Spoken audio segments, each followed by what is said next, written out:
Hello and welcome to this video. It's going to be a guide on how to beat your multiple outside around the world record, and basically in this video I'm just going to share some tips and some knowledge, and hopefully you'll learn something. So yeah, let's get into it.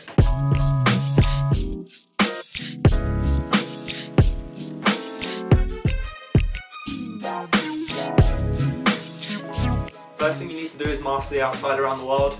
You need to be able to do it most times, and you need to be able to do it comfortably as well. There's no point in trying to do multiple around the world if you can't, if you feel uncomfortable with the touch at the end of the trick or anything like that. Make sure that you're happy with your around the world and you're ready to take it further onto the next stage.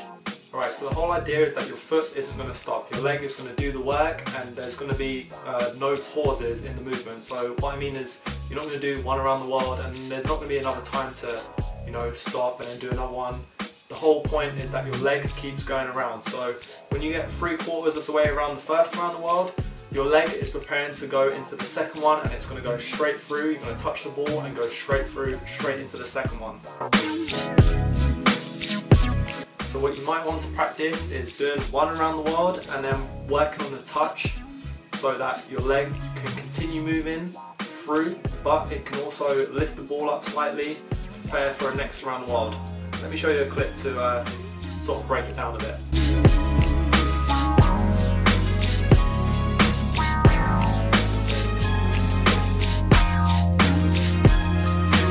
So as you can see from the clip, your foot is going to touch the ball, but it's not going to stop. It's going to keep on going through, and what's going to happen is you're going to convert all the energy and the motion of your leg movement.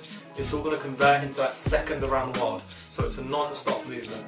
When you're learning this, you're going to discover that it gets quite tiring, and that's because of two reasons. Your leg is going to get tired from going around in circles, but also it's going to get tired from lifting the ball up.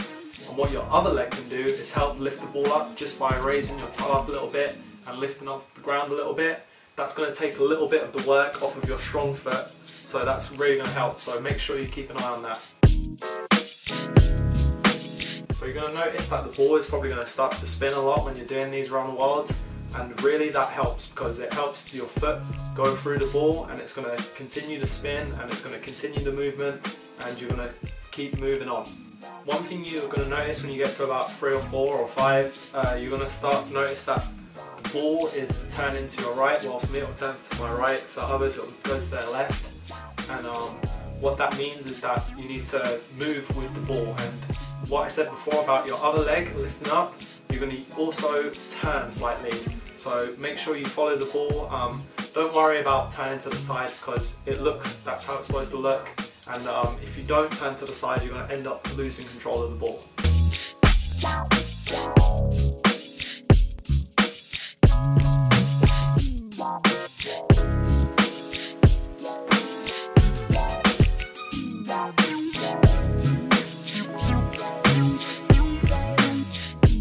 Alright, so that's basically it. The main thing that you need to pick up, and probably the most difficult thing, is getting the strength and lifting the ball up whilst continuing your movement. It's going to take a bit of time to master that, but you should be okay. And right now I'm going to give you some quick tips and a little recap of what you can think about when you're practicing. Don't be afraid to move in a circle. Like I said before, that's completely natural. It's going to help you keep control of the ball. Don't be afraid of the spin on the ball. A lot of beginners think that when the ball spins, it means that they're losing control of the ball, which is completely untrue. Spin actually helps with the trick. Don't be afraid to move around in circles. Make sure you track your progress by having an around the world record. Don't have your weak foot rooted into the ground. Your weak leg is actually going to help with the strength and lifting the ball up, like I said before. So make sure that you're light on your feet.